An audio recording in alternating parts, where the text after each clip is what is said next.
Hello and welcome to another episode of Film Freakz with a Z, the podcast all about movies. Each episode is about a singular movie, and we'll get to this episode's movie in a little bit. But first, it's time for the fan vote. That's right. It's time to vote on 4 new movies here. So if you want to vote on the movies, head over to the Discord link in the description. And if you join, make sure you say, hey, I'm here to vote. And then boom, bada bing, vote on which movie you want to see us, or, well, hear us talk about. The movie choices are Big Fish, requested by Just Callous. Rise of the Planet of the Apes, suggested by Lukester. Transformers, Revenge of the Fallen, a classic, requested by Tim Rules. And Twilight, requested by Chameleon. So if you want to vote for any of those movies, make sure you head over to the Discord in the Film Freaks section and vote, vote, vote. Every vote counts. And let's go ahead and introduce ourselves before we introduce the movie. I am Ferret in Boots, and I'm here with... Greedy Waffles. Hey, Mission. The last ray of positivity. How are we all doing today? Tired as hell, man. I drove 5.5 hours today. Yeah, I was like, I'm doing all right. Warm as hell. I can only imagine what day's like. If it's like 90 here, I can only imagine what it's like for day. What is the temperature here? If I can find it. It's actually not bad today. It's 88. And that was about around Yeah, here. around. Yeah, so that's comparable. So, there you go. Yeah, I say That's it's nice, a crazy. little bit cloudy today and windy, so it's making it a little cooler. It's nice. I am jealous. Yeah, because normally, we've gotten close to 100 a few times. I don't think we've quite passed it yet, but we're getting there. We're getting, well, it'll probably get warmer for us, too, throughout the week. Yeah. Before we talk about the movie, I just want to mention that this is an audio podcast. It is? Yeah, we're not going to be showing the movie in the background. So if you came here expecting the movie to be shown in the background while we're talking about it, that would get my channel deleted pretty fast. So if you want to watch the movie and listen to the podcast, you have to get it on your own terms.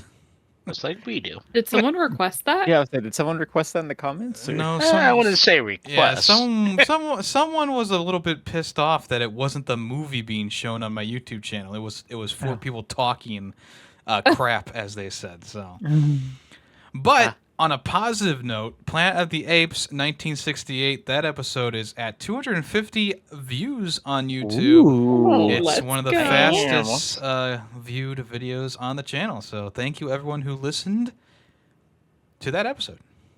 Nice. And I'm sorry, it was just 4 talking people crap. Or ghostless. Or, yeah, you said ghostless. Right? I don't know, faceless ghosts. I don't know. Oh. It was weird, but hey, Ooh.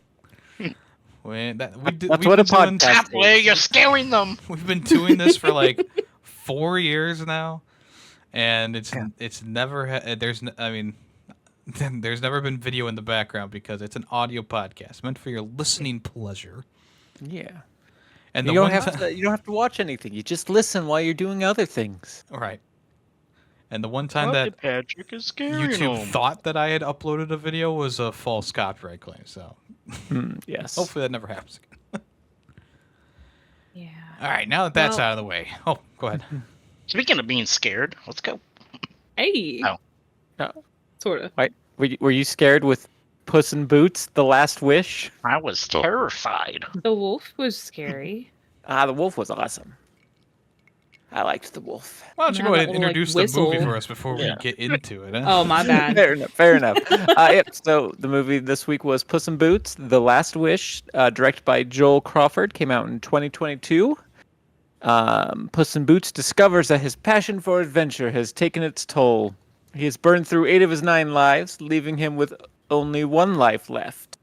Puss sets out on an epic journey to find the mythical last wish and restore his 9 lives. Starring Antonio Banderas, Salma Hayek, Pinault, Harvey Guillén, Wagner Moura, Florence Pugh. I can't remember how to pronounce that name. Anyways, Olivia Colman and so many more. You gotta say John Mulaney. One of the big ones in there. He is one of the big ones in there, I guess. Although when I heard his voice, I was like, who is that? I know I recognize that voice, but I couldn't picture. I had to look it up on it and be like, oh yeah, okay, now I hear it, or now I know. But yeah, so I have no idea where to start the conversation here. I guess, I mean, overall, I thought the animation was really cool. They did the whole different frame rates for different scenes and like different actions and stuff, which Spider-Verse did a few years back. And started this trend, and I still really think it works really well. I mean, what do you guys think? Yeah, my favorite is the fight. Yeah, the fight ones, because I like the. I don't want to say the drop. I guess it is a drop, but I like the kind of the motion in it. It's really good. Yeah, even like the regular like scenes without the action it looks fantastic. Like you could pause this movie at any moment and it would be like a picture perfect frame, like kind of like old school Disney when they did cells, but I mean this obviously this works better because you don't get those weird in between frames that they need to put in there. Frames. But yeah, I mean this movie is so beautiful and it's animated so well, and obviously like I mean not only has Disney tried to mimic the same style with Wish and failed, but also DreamWorks tried to mimic the style again with The Bad Guys, and that also failed. Though they really hit on all cylinders on this movie, and then I don't think really any other studio has been able to hit back unless it was obviously Spider-Verse 2. And I would say even that Teenage Mutant Ninja Turtles movie that came out was pretty well done in the same style. But I mean, out of all the movies I've seen with this lower frame rate, picture perfect, like beautiful scenes and artwork and stuff like that, Puss in the Boots knocks it out of the park easily as my favorite of the group. Like even I think this is even better looking than Spider-Verse.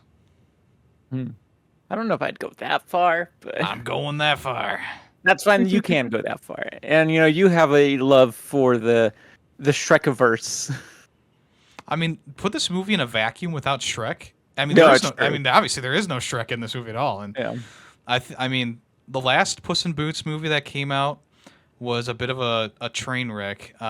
Even though it has its, it's like a 3 out of 5 at best, but it was in that same animation style as like Shrek, and it just it doesn't have the style or the pizzazz that it needs. And there's been other like minor Shrek things that have come out, like the shorts and stuff like that, and all of it just kind of starts to look. I mean, it does. It looks ugly, and originally when it looked ugly, it's because it was a limitation at the time, and then they kind of leaned into that with the other Shrek movies, and it was kind of a vibe. But now it's like, well, I want to, now that you put out this Puss in Boots movie, like this is my new standard for your animation. So, like, right? Come on, for sure. I don't want to go back to Shrek looking dope, dumpy, Yeah, and I do. So someone pointed this out. I saw like a video on Instagram or somewhere. They mentioned that in Shrek 2, when Puss in Boots is first introduced, he immediately takes off his cape and you never see it again. And it was because at the time, animating capes and fur together was going to be, hard. Right. But they did it in this. Like, he keeps the cape in this one because they finally, can do that. And I appreciate that. Nice. Yeah, this was my first Puss in Boots movie that I've ever watched. Me too. Wow. It was really, really good. I was not expecting it to be that good. But I like that they kind of took the like storybook fairy tales like they do in Shrek and incorporated it into this too. I don't know if that's like a common theme like since Shrek with the other Puss in Boots movies, but I really liked it. I really liked how they incorporated like Goldilocks into it. Yeah, pretty much all the Shrek properties have interpretations of fairy tale characters. They do it so well. Yeah, I mean this movie showcases like it can still work. It Mhm. definitely they definitely did a great job with like Jack Horner and like all the kind of the more obscure one. I would say Jack Horner is a little bit more obscure. Like who Yeah. remembers him? Like when they Yeah. first mentioned the name, I was like, that name sounds like I should know what it's like referencing, but it wasn't until like they actually did the rhyme and stuff in the movie that I went, oh, okay, yeah, Uh-huh. Yeah. I am slightly, I guess, familiar with that. But it's Um, funny that Ray mentions that she wasn't expecting this movie to be as good as it is, because when this movie was in theaters, I was the one, in the lead in the between Greedy Waffles and my other half. I was like, we need to see Puss in Boots. It's Mhm. going to be good, and they were like, I don't know, Puss in Boots.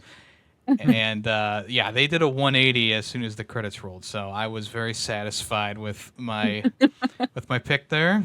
Good job, Yem. Good job. Yeah. Just gotta trust me sometimes. Like this one's gonna be a banger. I guarantee it. Oh, Yeah, man. and no, this one definitely holds up. Um, the Shrek 1 and 2. I can't speak for Shrek 3 because I never saw Shrek 3, but There. yeah, they did a good job, and like I said, yeah, the animation and just like I'm just looking at a picture here on Letterbox, the main picture of him holding the sword up, and just the detail on it and everything, just like It's it's not just beautiful. that. Well, it is beautiful, but it's not just that it looks like, oh, it's CGI. Like there's parts on the sword and his hat and stuff that's like it looks like they going for like a painter style, like someone oil painting, and they nailed that, and I think it looks great. Yeah, one of the best looking parts of the movie, and I hate to skip all the way to the end, but the fight between Puss and Death is Mm-hmm. probably one of my favorite animated scenes ever. Like the colors and I'm the about way to that say it the was colors. animated and the action that's happening, and I mean all mixing together with the story, of course, just makes it like one of those like standout scenes that I mean, I had it as my wallpaper for quite some time after I saw the movie, so it definitely stuck with me. I love the color palette in that whole section. I mean, the whole movie's great, Yeah. but that was like my favorite part of like the animation style. Yeah, I agree. I really enjoyed the color and just even um, like it got emotional too. Like the wolf, or Mm-hmm. death. He even realized he's like, okay, this is. I don't want to say character growth, but Oh, it I is. mean, I guess yeah, it is. But like even for both characters, it is, and it ends good. Like it's just a good, like a chef's kiss to the end of like and then that there's a foreshadowing of he's like I'll see you again sometime, and so it's just a chef kiss on just everything. And I love the blocking everyone off and just the color wall and just the colors and all that, so it was great. Yeah, going back to like the story. It's because the movie kind of starts off in a pretty goofy spot. Mm-hmm. I mean, obviously the song is a banger. I that was one of my top listened to songs on Spotify in 2022 or when whatever. And you have a sound command. Yeah, and I also added a sound command for it as well, and it's a banger of a song, but it does start off on like a pretty goofy note, but it quickly like lets you know that this is going to be more than just like a goofy like happy-go-lucky kind of thing. Like almost immediate, oh, not immediately, but almost about 10 minutes into the movie, you get the scene with Death, and you're like, wow, okay, this is definitely not going to be your average, fairy tale Puss in Boots, with Shrek or whatever kind of tale. Like it definitely takes a story into a more mature route than obviously most people who go into it are expecting. And to see like the character growth from Puss and the rest of the cast is great. And you don't have to watch any of the Shrek movies to understand this movie. You don't have to Yeah. you don't even have to watch the last Puss in Boots movie because it really doesn't matter in terms of this one. So you kind of get the general idea of each character, and then they roll with it. And I think that it's great that this movie can stand on its own without those other movies. But it's also nice to have this slotted in because it really improves Puss's character from just being, the cute, adorable cat with boots on. They flesh out his character so much, and it's beautiful. Really, it's a beautiful arc that he has. Yeah. Yeah, that means that's how they wanted to start it off. Is Puss in Boots, got so careless and goofy with where he was at in his career, and then you have that whole scene where he's defeating the giant and then death, and then it's like he has that character growth of like, I need to get more serious because I'm on my last life. Yeah, I don't know if that's character growth. That's just him. It's essentially him being scared for his life for the first time. I wouldn't call it character growth. It's just something that's happening to him. Character growth would be something like towards the end where he's starting to trust people. He trusts people more. Him and Soft Paws trust each other, and they accept Perito as a part of the group. Right, that's character growth. But him just being scared of dying, I don't think that's character growth. I just think that's a change in his character that is. It's snappy because he realizes like, oh, I can actually die now. Like they even make it a point to mention at the beginning during the song, like he's never been touched by a blade. And of course, one of the first things that happens to him when he's fighting death is he gets touched by the blade and he actually is bleeding. And you're kind of expecting it to be like, oh, it's just some wine or some a fruit got squashed on his head, right? But it's actually blood. They actually have blood in the movie, so. Another mature moment that you're kind of expecting to be more goofy, but then it's like, oh no, this is definitely more serious than you were expecting. Mm-hmm. But yeah, definitely. And I will say again, it was his second time being afraid. The movie makes that clear. Right. At that point, you don't know that. But at that point you think it's the first time, but you find that later. Second time was when he ran away from his wedding. Right, and that's another that's a character growth moment as well, that he's able to talk to Soft Paws. They talk it out, and then she reveals at the end that she's like, "Well, I didn't show up either, so it doesn't really matter." So is that like from another movie? Is there like a whole movie on it, or is it just a thing in the timeline? I think that's the first time it's mentioned, I'm guessing. Okay. I didn't know if there's like a whole movie based off of that or something. I don't remember that being a part of the first Puss in Boots movie, but it's definitely not a part of the Shrek universe. I never saw some of the shorts that included Puss in Boots. Like there's one that's like the three abuelitos or something like that. That one just kind of looked too cringe for me to even try to watch. But I don't think it happened in any other movies either. So. Like I said, I like Puss in Boots, but I didn't know if it was like a movie. I haven't seen all of them, so I didn't know if it was a movie I haven't just seen.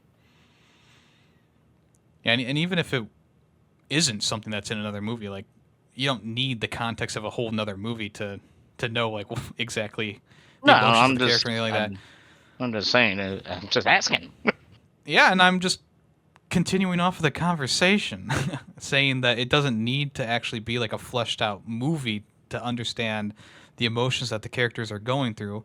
There's a lot of people out there who have had similar circumstances where they're too afraid to do something, or I think it helps people relate to a talking cat. Yeah. You don't expect to relate to Puss in Boots or Kitty Soft Paws or Perito, but they managed to do it. And even Goldilocks and Three Bears have a relatable family, family, whatever message dynamic. Yeah, that a lot of people could also relate to as well.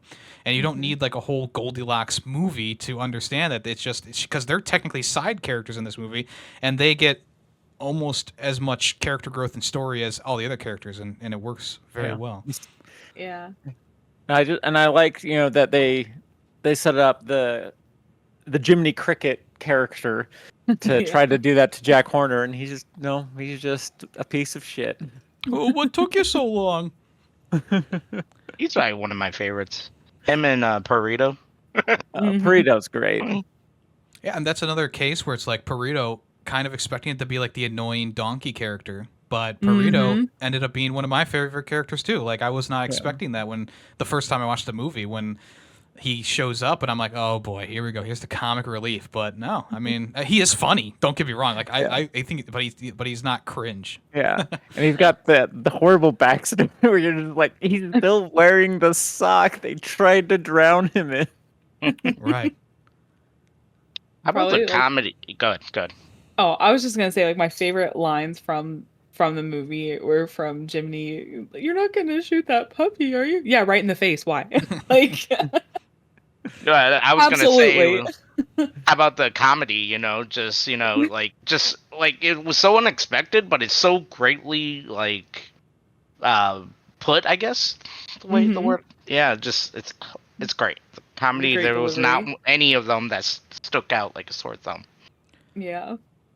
Yeah, there's a lot of like well built up jokes, and there's also like the good one liners as well. Like when he's shooting the unicorn crossbow and he's like hitting all his own people and he's like, the sights must be off on this thing. Like that's just a funny one off line. But then there's other Or the built up jokes.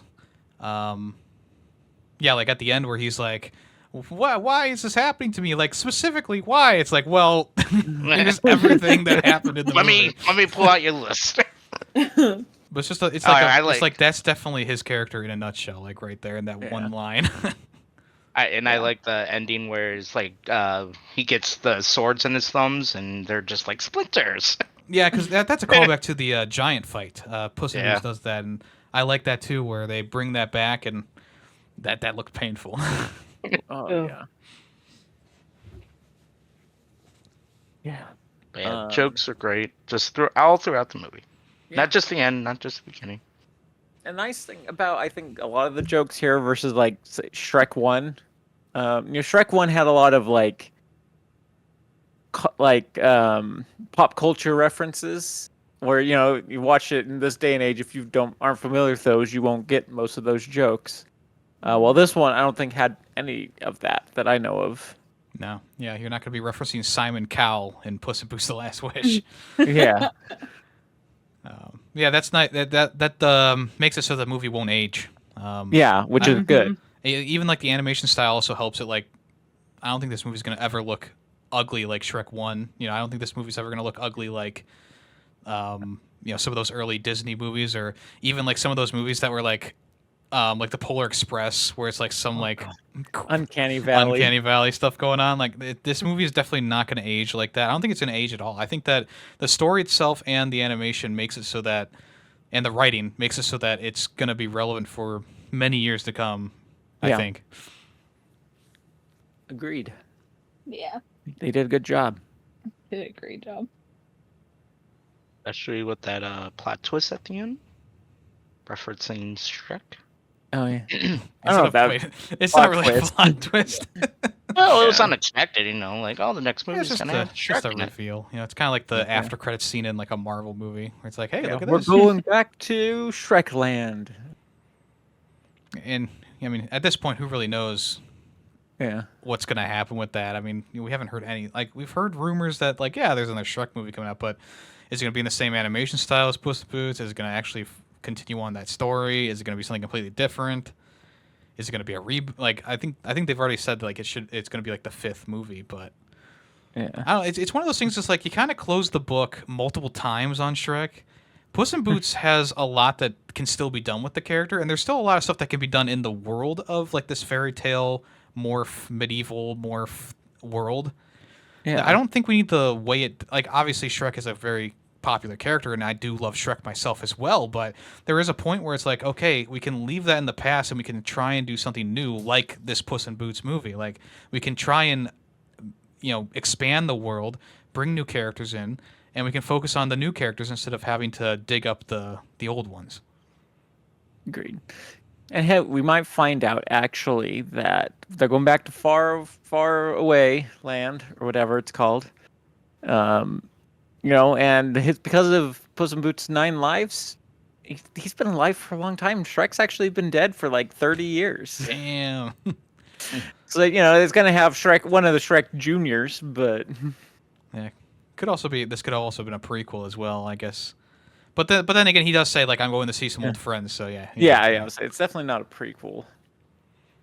Yeah, I don't know what's more. I don't know what would be more annoying, like a half dragon donkey sidekick character with a child Shrek, or just. No, just keep a Burrito and Soft Paws, and they can be in it just like as a oh hey yeah no dad died oh okay well bye. That's all you need, just to finally put the Shrek character into retirement. I mean, that's what Forever After was supposed to do. Yeah, It's kind of it's kind of like how they're working on a fifth Toy Story movie. It's like like the fourth one was already a stretch. Like, do we really need another one after this? Like, yeah. I do kind of feel the same way about this movie, where it's like I love this movie so much. Like, do we need another movie after this? Like, sure, it'd be nice. I would accept it, but this movie contained is good enough for me, and I don't need another one of these. This one's perfect. Well, like, I would say because chances are the next one would be awful. Yeah, I mean, it's a high probability that if they make a sequel, it's not going to be as high quality. It's not going to be as good. We've seen that many times with not only just Disney and Pixar, but DreamWorks themselves and many other sequels along a long list of sequels. And of course, there are the ones, good sequels out there. It's not. I'm not saying there aren't, but it's a high probability that it won't be as good. Well, yeah, because it depends on if they actually plan for it and like. I mean, not always just plan for it, but the second sequel usually ends up just kind of being a cash grab, and they're just like, just throw something together, whatever. It's fine. It'll make money no matter what. Straight the VHS, Yeah. But they're like Aladdin 2, Lion King 2, Lion King 1.5. Yeah. Beauty and the Beast 2. Like, there's so many movies that people don't know about because they were straight the DVD or straight the VHS. That was if you Michael. watch them, they're Michael like Eisner. much worse animation, much worse music. Like the voice actors sometimes change because they don't have the budget to hire Robin Williams back or whoever. It's insane. Well, it's been 2 years, so we know they ain't rushing it. So It's true. But yeah, that was Michael Eisner. Like his model for Disney was just pump out movie after movie. That's just shit after shit, straight to VHS or DVD. That was his model. That Beauty and the Beast movie, the second one was so good. I really liked it. I haven't seen it in a really long time though. So can you really call it Beauty and the Beast though if there is no beast in it? He's there. Yeah, I'm sure they found a way to transform him back into Beast. I mean, he that's true. He is there as the Beast though. Yeah. So Belle makes him wear a beast costume because she's like, I'm sorry, I fell in love with the beast, not this weirdo standing in front of me. Listen, the Beast is so much more attractive as the Beast is. than he is as so a person. God, the person is just creepy looking. He is. He's not attractive at all. And even in the live action with Emma, she like her playing Belle at the end. He's like, so like, how do you find my human features? And she's like, can you grow a beard? It's like my favorite. we'll talk about the movie when Ray suggests it. Exactly. I'm sorry. My bad. Yeah, let's going back to the Puss in Boots. Yes. It's funny because this is actually a sequel to the Puss in Boots movie that I was talking about. That's like a 3 out of 5 at best. So this is kind of the that's crazy ugly duckling of like, hey, it's the 0.9999% probability that there's going to be a good sequel. Wow. True. But I feel like the first Puss in Boots movie, and again, I didn't see it, but just like when they announced this, I'm like, well, that's just a cash grab. Like, it didn't feel like there was any love in it. There was some clever writing. Humpty Dumpty was like a twist villain. Spoilers. Which I thought was well executed. It's just the rest of the movie is just kind of dull. There's not much going on. And plus it looks ugly because it's that Shrek old school CGI. So, yeah. It's like, I wouldn't recommend to watch it, but if you're bored one day and you're curious, it's not like it's a terrible watch because it does have some good stuff in there, but I mean, compared to The Last Wish, it's like night and day. Like, you're gonna really enjoy The Last Wish. You're gonna really enjoy the story and the writing. Whereas with the other Puss in Boots movie, it's like you're probably not gonna enjoy the story as much. The animation is obviously not as good. There's no like really good musical numbers. Like it's just kind of, it's more of a by the numbers kind of thing. Yeah, it's no Shrek Forever After, but it's in like in awfulness, but it's not Shrek 1 or 2 quality. I mean, I've been seeing so much love for Forever After ever since we reviewed it. Really? I'm like, damn, did we get it wrong? Like, I don't know. No, we did not get it wrong. But I mean, it's the same thing with like the Star Wars prequels. Everyone shit on them for the longest time until the generation of kids, hit adulthood, and they're like, "Well, hold on, this is our childhood. We liked it. Shut up." And you're like, "Well, okay, sorry, my bad." I mean, I like the prequels. I hate. Well, I hate's a too strong a word. I dislike the Attack of the Clones. I think that movie still sucks to this day. Phantom Menace, I recently resaw in theaters for its 20th anniversary. It's not bad. I think people are too hard on it. I actually was enjoying myself. You saw what? The Phantom Menace. There's parts about the Phantom Menace that are good, but it definitely needed an editor to be like, "Hey George, we don't need 20 minutes of pod race." Yes, we do. Are you kidding? That's like the best part of the movie. I wanted more. Oh yeah. Well, you're in luck. They created a video game that's actually better than. I've played both of them, buddy. I know. I and love the pod the racing. games were so much better than that sequence in the movie. It's still a good sequence, though. It really, I mean, it's not bad, but definitely it could have been cut down. No, keep it. Make it 30 minutes. Come on, give me more Sebulba. He's like one of the best characters, underrated characters in Star Wars. Well, you're entitled to your opinion. And you are too, because I'm telling it to you right now. But to loop this back around to Puss in Boots, underappreciated characters, I think the three bears and Goldilocks, they don't get as much screen time as the rest of the cast, but I think that maybe they're not underappreciated, but I think they were a little bit underused here and there. I would have liked to maybe flesh them out a little bit more. I might feel like they got quite a bit of screen time.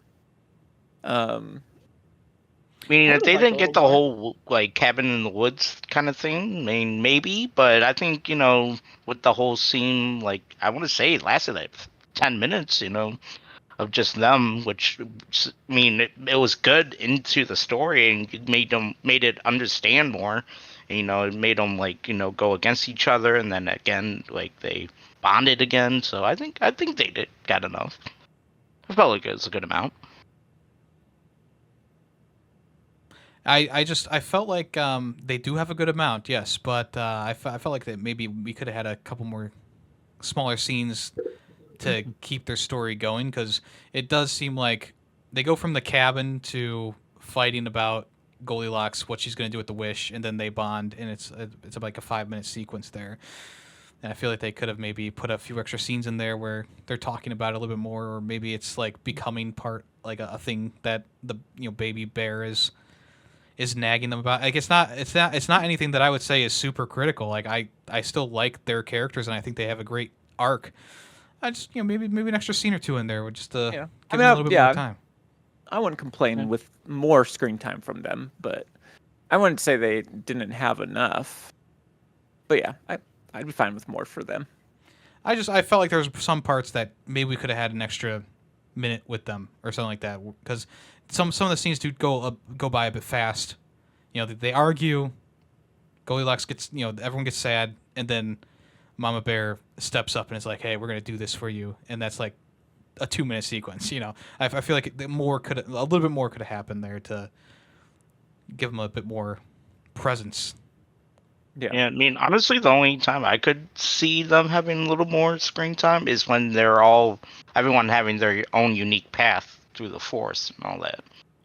They I felt like they did kind of push over that. Whoever touches the map, the forest conforms around. So it's not everyone has their own forest. Yeah, but like you saw Jack, like he has struggled to get through it. Pushing Boots struggle, and then I felt like they hardly showed like Goldilocks and the bears struggling to get through.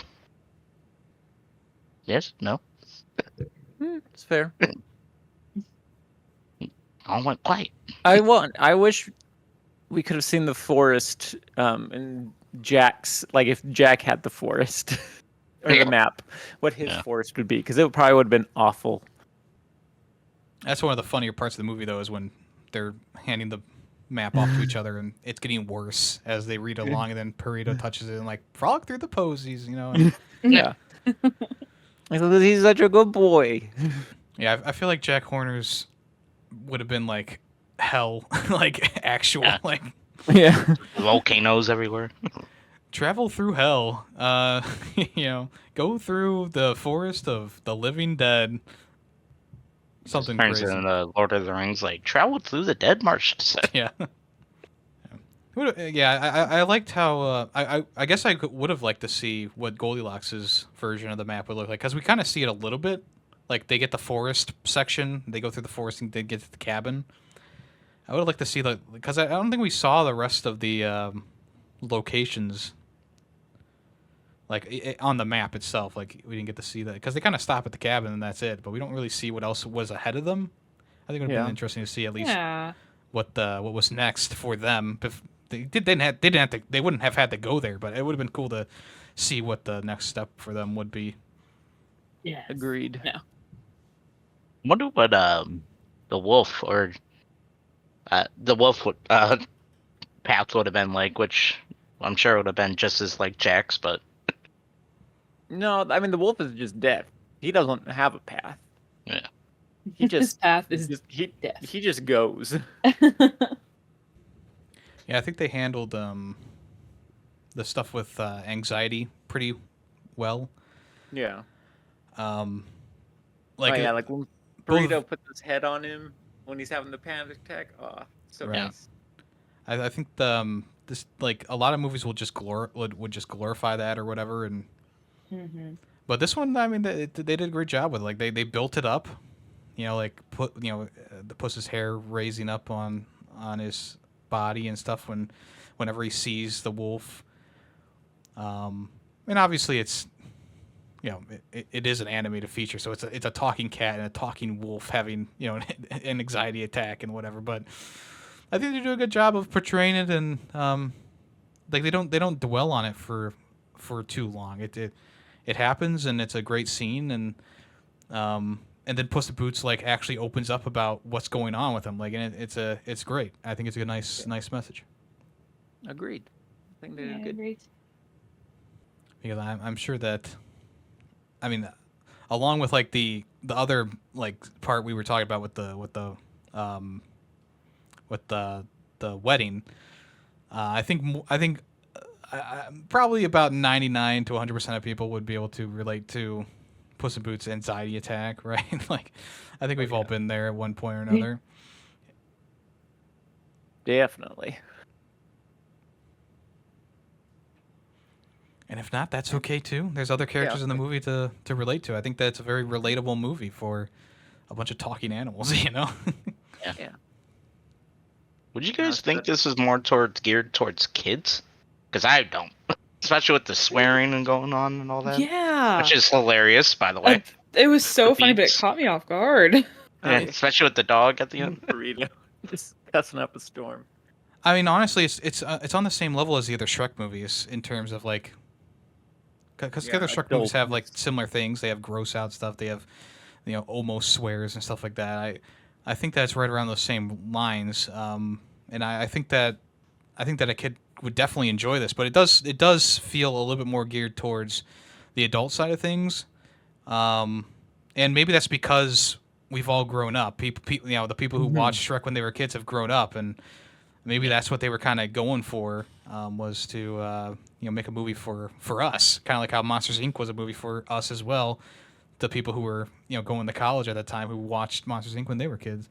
Yeah, I definitely feel like the creators of this were more in mind of the people who grew up with Shrek versus like they definitely made something kids can watch and enjoy still, but they made sure to not alienate their original audience like some sequels do, or just some. There's a lot of mature, like what we said earlier, one-liners and jokes and all that. Yeah, just like the section where Perito is like, "Oh, it's my turn now, huh?" And he goes off on the Three Bears and Goldilocks, and Mm-hmm. like you can fill in the words there. Like a kid's not gonna be able to fill in the words, hopefully, but you can fill in the words there. Man. God, I love burrito.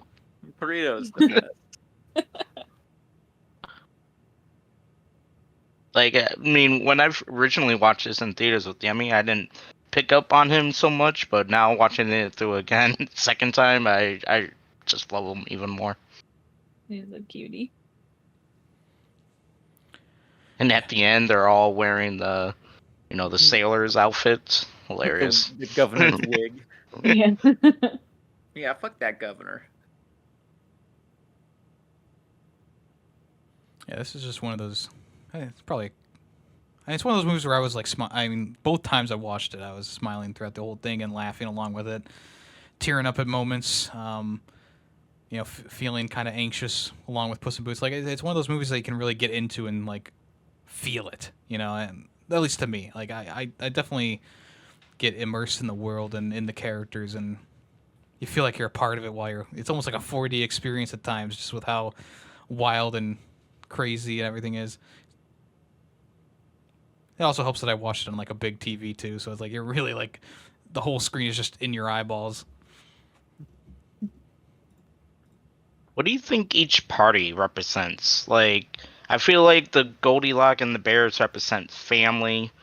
Jack represents greed, I guess. Yeah, I'd agree And with that. Puss in Boots, I don't know what they represent. Well, kind And of like, his crew. well, yeah, kind of like how the art Friendship goes. Like, or forgiveness, I guess. well, yeah, there's obviously. I think that Soft Paws represents forgiveness for sure. Puss in Boots, maybe it's more of like Second chance kind of thing, or I'm trying to think of the word, and it's not coming to me right now. Arrogance is maybe like Yeah. he represents like arrogance and becoming a better person, I guess. And obviously, I don't know if Perito really represents anything other than like kindness. yeah, kindness. Kindness, friendships. And then I guess the bug would be ethical. Well, yeah, that's kind of his character in Pinocchio Okay. too. So. And then the wolf just represents that looming death that Yeah. it's always there, Yeah. always present. Yeah, I think each character kind of has their own vices, and stuff like that, and they do touch on all of them at one point in the movie. Obviously, some of them get over them, and other ones don't, like Jack Horner. But Yeah. he's kind of the textbook villain archetyped. And it There's was, always I mean, one. Greed person. Yeah. it was a bit of a surprise when I first watched it that he came back. Like when he goes into the endless pit of that bag, you kind of forget like, oh shit, he's still around. Like it was a nice surprise to have him like come back and be like the final confrontation, I guess. Even though the build up and excitement of the fight with death dwarfs over or towers over the Jack Horner fight. Obviously, the Jack Horner fight is more for like not just story, but also to put a nice bow, a ribbon on all these characters' arcs, all coming together to defeat a common enemy. Yeah. Feel bad for the baker's dozen though. Yeah. Yeah, they were going along with him. They got what Man, was got- coming to them. Taken out by friendly fire. Yeah, pretty much half of them were killed by friendly fire. Like especially the ones who are forming the human bridge. Like what? R.I.P. Actually, all of them, I think, were taken out by friendly fire. Yeah, probably. Like I'm trying to think of one that wasn't at this point. Yeah. Yeah. Whoopsie. Well, like I said, they went along with it. They got what they deserved. Jack Horner's office was pretty cool too. If you pause the movie at certain points, like really look at what he's got on his shelves, lots of nice little references in there. Mm-hmm. Some a bit more obvious than others, but a lot of cool stuff there. I also liked how they had Gingy show up for a scene with Puss in Boots. One of his deaths is like opening the oven and getting burned alive. Yes. I did like that whole death sequence of just all the times he's died. Yeah, and then I like how it all comes back around in the crystal cave or whatever it was. Yeah. And then the Pinocchio shows up in Jack Horner's story, which I thought was perfect too. Like, what's so? I am a real boy. I've always been a real boy. What's so special about him? I love that they still like made his thumb stained even as like an adult. Yeah, Well, he's you see, he's on the grind. Yeah. Yeah. He's thumbing pies. Yeah, you never can get rid of the pie grind. That's true. The pie grind. Well, I like how his head never grows to fit his body. Right. I think His that's hands are freaking huge I think that's a too. perfect character design there. But yeah, when he's in the crystal cave with his other selves, like that's another like really great sequence. Not only like do you get to see them like interacting with him, but he also gets to like he has like that realization that he's like I don't like talking to you guys like like and he kind of I think that's the moment where he realizes like oh I was a dick in my other lives like time to change for the better, you know. Yeah. And sometimes that's what other people need. Like just look in the mirror. Like if you don't like what you see, then you gotta fix your attitude. Yup. But yeah, then death comes in. I think that it's like I really like how he smashes up the other Puss in Bootses and the drunk. What was the drunk one say? He's like, "Oh, a party or whatever." It's great. I actually was a little surprised that everyone could see death. Like I thought it was just something only he could see. Yeah. And, he's like, "Death's after me," and they're like, "Okay, whatever." And then they're actually like, "Oh no, shit, death is after you." That's weird. Yeah, I mean through through the whole movies, no one else can see him except for Yeah. Puss. So at the end, when it's revealed, like, oh, it's actually death. Like I thought that was a nice touch. Because I don't think it would have really changed anything if someone did see him beforehand. I think it's actually better that no one else does see him. That way, it really is like a Puss thing, and not a not everyone's thing. Yeah. Which was I was a little surprised when it turned out everyone could see him. But I wasn't like upset by it. I was just like, "Oh yeah, okay." I was pissed. Well, then again, like, do they actually see him though? They're like trying to look through the fire at one point, you know, like. No, she definitely Softpaws sees him like chase before the fire takes over because she like when you said death was chasing you, I didn't think you actually meant death. I thought you were just being dramatic. Well, she said that earlier. No, she said Yeah. that after the fight. Oh, did she? okay. Yeah. I thought she said that earlier. Yeah, I No. thought she said it right before he. No, it's Showed it's up. after the fight. Okay. Yeah, doesn't really change anything if they do or not, but Yeah. it is nice that they don't see him until the end because then it's like then it gets that little punchline there where it's like oh it actually is death. And yeah, I mean they don't. I mean I think well I guess Perito knows about halfway through the movie that death is Yeah. falling, but that is the reveal for Softpaws. So Yeah. Right. We already talked about music, but sound effects pretty good throughout the movie too. Yeah. Nothing, no complaints there. Yeah. Think I've talked about everything I want to. yeah, I like the whole movie obviously, but the early on sequence where he like buries his costume and he's giving like the eulogy is pretty funny. I like that a lot. Yeah. And then like his transformation to kind of being more of like a house cat is pretty fun too. And getting growing the beard, which doesn't make any sense for the cat, but it's like it's so funny. And I love how later on, because I get this too, where the beard suddenly becomes all scratchy, and it's like why do I even have this? Just needs a little bit of a trim, and that's exactly what happened to Puss in Boots. So another relatable moment right there. Yeah. Like, why do I even have this thing? It's so itchy, and then you give it a little trim, give it a little bit of TLC, and yeah, it's fine again. I mean, that's what I say. Yeah. I've been meaning to tell you, Ray, you need to trim your beard. It's I getting know. Well, crazy. it's summer now, so like it'll be easier to maintain. I might just shave it all off though. Hey, you gotta do what you gotta do. Yeah, just real quick about the music again. The main theme song, which is the Fearless Hero song. Mm-hmm. I like that they bring it back several times, but like it's different each time. It's kind of like a reprise or whatever they want to call it. 'Cause it starts out with like so it starts out the first part of the movie starts off it's much more party-ish.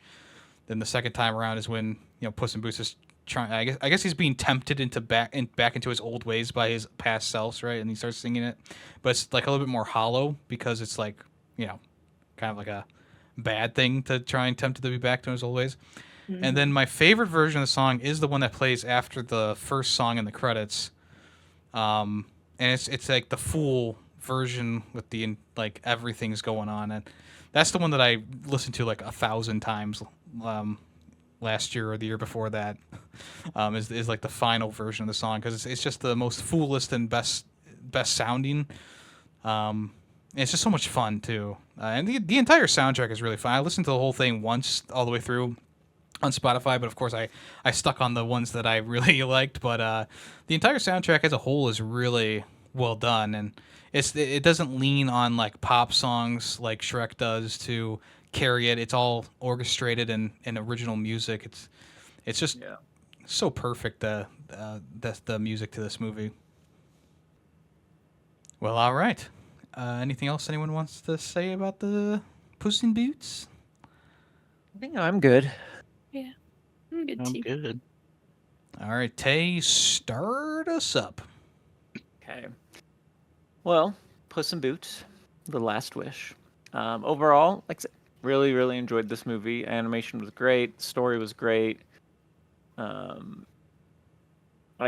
liked that it was in it was in the Shrek universe. You had the fairy tale stuff, but it didn't feel like you needed to know all of that stuff beforehand. Like you didn't need to see a Shrek film or the Puss in Boots film, the first one. It just was a real good standalone, just movie overall. Great story, like I said, great voice acting. Antonio Banderas, I feel like at some time, especially in the first part of the movie, really felt like he was trying to do like a caricature of himself.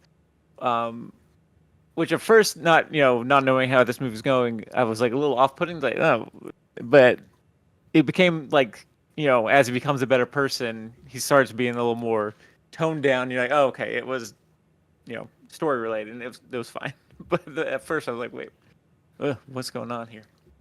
But no, overall, like I said, really loved it. I'll give it a 5 out of 5. Wow. Good. Enjoyed it. I'd watch it again. We good? You're up, Ray. Okay. Yeah, you're Just making sure that was it. I was pleasantly surprised because I'll be honest, like none of the other Puss in Boots movies have like stuck out to me that would be something I would watch. So going into this, I was a little bit apprehensive, because I've heard nothing but great reviews for this movie. So, yeah, I thought it was great. The directing and the colors, like Yemmy said, like they were beautiful. The contrast and how well they did it, like picture by picture. It was fantastic. I love when they're able to introduce like new characters like Perito and they stick in the best way. Like they're not just like annoying or anything. You actually grow to love them. That was great. The comedy was awesome. I loved the fairy tale references and stuff because to bring back like nostalgia was Shrek. So all in all, I'm gonna give this one a 4.5 out of 5. All right. So, when I first watched this movie, I gave it a 5 out of 5. And now that I've rewatched it, it's cemented itself as a 5 out of 5. Everything about it is just fantastic, brilliant, fantastic, emotionally resonant. Everything, every word under the sun. It's just great. And not only is this like my favorite animated feature of all time at this point, but it's one of my top 5 favorite movies now. Obviously, that list changes every so often, but like I think that in terms of just I don't think animated movies should be put in their own little world. I think that in general, this is like one of my favorite movies of all time. It has everything that I want in it. Great writing, great music, great visuals, great acting. The voice acting is phenomenal in this whole thing. Like I think that out of all the animated movies and even regular movies that I've watched, it's just one of those ones that is just like a perfect package of entertainment. And yeah, it's up there with my other favorites like Grand Budapest Hotel and Pan's Labyrinth. It's up there, and I it's one of those movies that I think I'll be watching again and again and again and again and not getting bored of. It's just so good, and maybe it's connecting with me more for various other reasons, but it doesn't matter. I really like the movie, really love it, and it's still a 5 out of 5, and it'll probably be a 5 out of 5 till the day I die. Yeah, I agree. This movie's great. I enjoyed it. I fell in love with the Perito again. I think he's just awesome, which most people or like other movies, other movie people would probably be like, "Oh my god, he's so annoying," or wanted him to be annoying, but he wasn't in this. He was great. The comedy in the movie was awesome. One-liners, just the running jokes throughout the movie. Just the story was phenomenal. Everything was just great, and it's just nothing really can be said bad about this movie from me. And I'm also gonna give it a 5 out of 5. Wait, already. Okay. Well, as a reminder, the next episode is going to have, or this episode has the fan vote attached to it. And then once we finish up with Ray's recommendation, which we'll hear about in a second, we'll reveal what wins. But just to refresh your memory, we have Big Fish, Rise of the Planet of the Apes, which would be kind of funny to do after Rise of the Planet of the Apes from the 68 one. Transformers Revenge of the Fallen or Twilight. So any of those movies, it's only available, the poll is only up for the weekend that this episode is released. So if you are listening to this, swing on by. We would love to have a vote on there. Now, Ray, you have a movie for us. What do you got? I sure do. So this movie, I'm kind of sticking with like the animated theme right now. This one is definitely near and dear to my heart. One of my absolute favorite animated movies that has ever existed. And it's actually getting a sequel that comes out next month. So my pick is Inside Out. And the whole premise is after young Riley is uprooted from her Midwest life and moved to San Francisco, her emotions, joy, fear, anger, disgust, and sadness conflict on how to best navigate a new city, house, and school. This is a great movie. It won 1 Oscar. It has 99 other wins and was nominated for 118 awards in total. It's fantastic. So that is my pick. The directors, Pete Docter, Ronnie Del Carmen, stars Amy Poehler, Bill Hader, and Lewis Black. Yeah, this director directed some of my favorite Pixar movies of all time with Soul and Monsters Inc. Yeah, so I've seen Inside Out. It'd be nice to watch it again. I love Soul too. That's Soul was good. in my picks in my brain. So yeah. Okay. All right. Well, if you, the listener, don't want to be spoiled, if you want to join the conversation for Inside Out from 2015, make sure you watch that before the next episode airs in 2 weeks. You can find it on Amazon, Apple TV, and of course Disney Plus. Probably the one place that most of us are going to watch it, if not all of us. I do not have Disney Plus, so. All right, never mind. Well, I did say most of us. Probably most of us. So. You did say probably I covered my bases. I covered my bases. You did. I actually just did a ranking of all the Pixar movies, and I believe this one was in the A tier. So we'll see if it holds up. Let's go. Soul was. Yeah, the Inside Out was B. B? All right, never mind. B tier. Wow, rude. But I would have to agree with you. Soul is a little better. But I've never seen it, so I'm excited. Soul's great. Yeah, we can maybe Or I meant loop in Inside some. Out. Oh, my bad. It's also great. We can maybe loop in some Pixar talk, of course, throughout the next episode too, as we do. Okay. Does anyone have any small recommendations this week? Drive carefully. Like wherever you're going. I just drove 11 hours in a couple of days, and the amount of almost wrecks and wrecks that I saw were absolutely terrible. So just drive carefully, please. Please. Please, people, come on. It's not that. It's not that hard. Yeah, I have a dash cam now, so anytime someone drives like an idiot around me, I will have proof.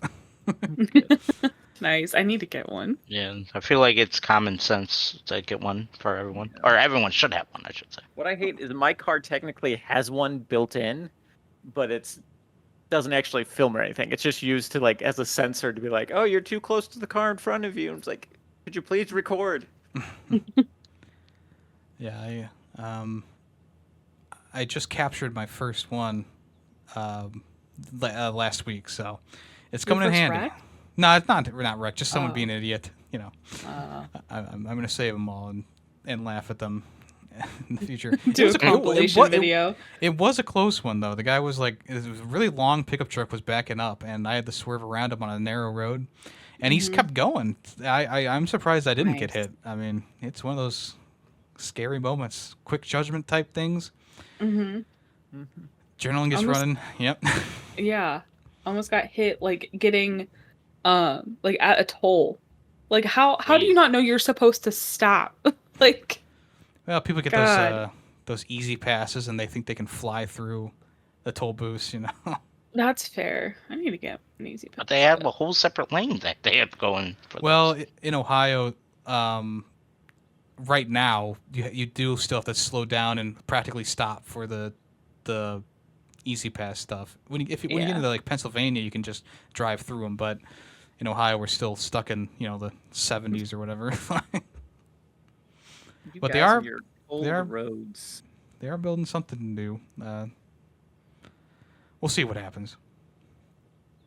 My small recommendation is if you like Metroidvanias, or if you just want a really cool experience, play Animal Well. It was great. I loved it a lot. And that's all I want to say. Play it. I thought you were going to... No, that'd be a roguelike. Never mind. I thought you were going to suggest Hades 2 again. No. Which, again, though, if you haven't, you should play it. Get that. Early access. Only time I will... Actually, there's quite a few games I play early Yeah. access Now on. that you think about it. Yeah, there's quite a few. Yeah. Early access isn't a bad thing for the bigger indie games, but Yeah. sometimes those early access games are stuck in early access for so long. It's like, well, why didn't you just wait? But then you think about it, like, Yeah. okay, it's a small studio. They got to make some money now to support Yeah. the rest of the development time. Yeah. They just... the game we've been playing early access for quite a while now. They finally announced they're releasing the full final thing in August. And it was a game I played with Topos, and he kept saying, "Oh, they'll always be in early access. They will never be released." And I was like, "I'm pretty sure they're going to release," and I was right. This time. We'll have to berate him about that next time he's on the podcast. Oh yeah, No. do it. Okay. Anyone else, or that y'all good? I'm good. I'm good. Oh, good. Have any this All right. time? Well, we will talk at you all in 2 weeks when the next episode airs. I am Yemmy the Ferret, and I'm here with... Pretty Waffles. Damnation. Great positivity. And this has been Film Freaks with a Z. Thank you for listening. Bye-bye. Later. Bye.